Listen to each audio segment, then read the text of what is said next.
doctrine on. It's personal. And you're going to hear a personal testimony, but it's going to encourage you. It might tweak you. I thought about it. It's hard to go there with testimonies like this because, as many of you know my testimony, when I fell out of the sky and God saved us when we all should have died through a miraculous thing. I didn't share that testimony for years. I didn't want anybody to think that I was crazy. People already think I'm crazy, so I'm good. You're good to go. Tanya, come up here.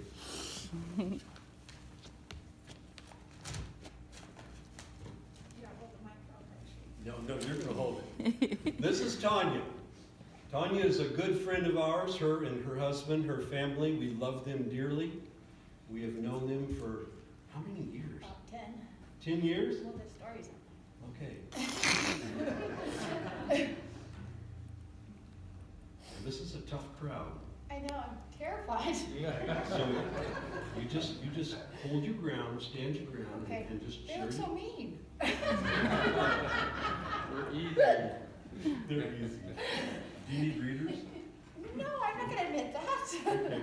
Well, if you need them, I'll Okay, just... we'll just talk to Jesus about that later. Okay. Okay. I received this letter in the mail, but prior to that, Tanya called me, and she read this. I had to stop. I had to just pull over, and I was bawling. But it's a powerful testimony. So. Okay, so about a month ago, I messaged Lonnie and I said, I want you and T to write a song for me. That's what my idea was. My idea was for Lonnie and T to write a song for me. That wasn't what it was about. A month ago when I called him, he told me, I want you to write it down. I don't feel good right now. I was kind of mad at him. I said, okay, whatever. Doesn't feel good right. He doesn't have time for me. I started to make it about me again. He doesn't know this part. I started to make it about me. And then I realized it wasn't about me. I spent a few weeks, about 3-4 weeks, and I kept writing things in my head. How I wanted you to hear my story. How I wanted Lonnie and T to hear my story. But a quiet voice in me was telling me that's not how I want you to tell. It's not your story, it's mine. That was Jesus. Mile marker 303 held the lock and the key. As I crested the hill, my phone rang. Hello! On the line was Lonnie Good, his voice vibrant with life. Sista T, I wrote a song. You want to hear it? However, my friends, this isn't where my story should begin. Rewind to 2009. Lori burst through my door. I found our new church, she announced excitedly. She handed me this piece of paper. It's a small, assuming piece of paper. I gazed at it, very skeptical, as usual. I don't know, I replied. Maybe. Well, my friend, Jesus had a plan for my journey. My reawakening had just begun. I had no idea what he had in store. What a ride. Lori and I entered that building, and I was shaking, just like today. I just knew this wouldn't be the place where I felt accepted. The few people there greeted me as if they had known me for years. So amazing. Dare I hope that this could be a place for me. Honestly, I don't remember the first song that Sister T sang that cold winter night. However, I felt the lock and the key. A lump formed in my throat, and something inside of me broke. This stunning God-gifted woman was seeing me. She was singing to me. I broke inside.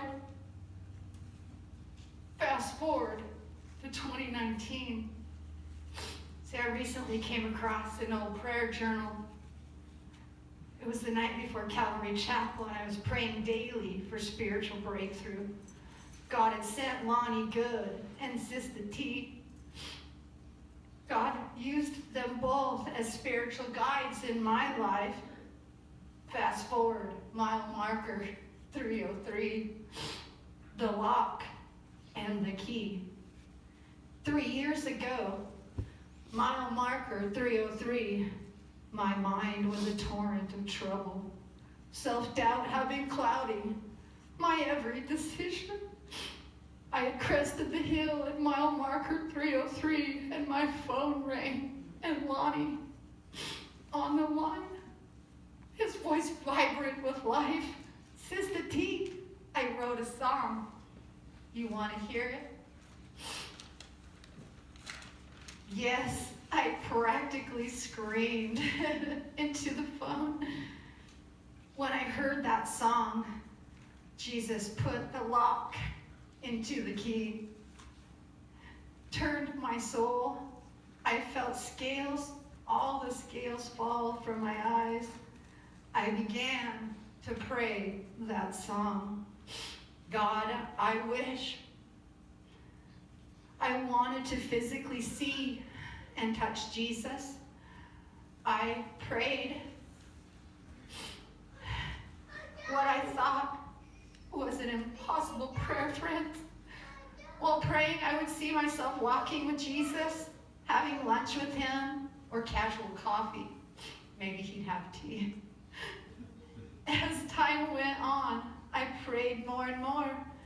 The desire to actually see and physically touch Jesus became like a thirst that I couldn't quench. A camel in the desert I searched. I began to have people see Jesus in my life, make me glow. A prayer journal entry read September 7th of 2018. I got a job at North 40. I decided to show everyone Jesus' love by being kind to every day, no matter what. I was determined to slay this one.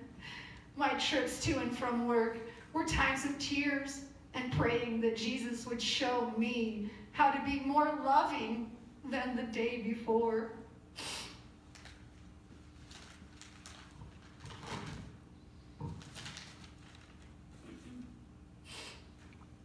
March 2019, my prayers had grown weary.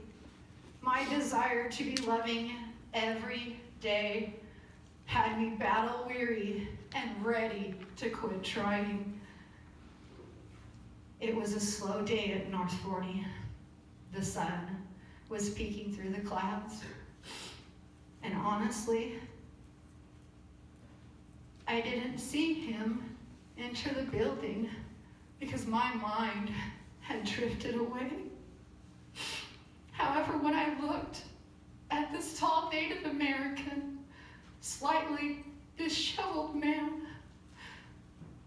it was a tall Native American man wearing an old flannel tucked in on the right. His hair was speckled with gray and his face was weathered by time. His jeans were clean. His heels closed were simple slip-on leather Sherpa slippers.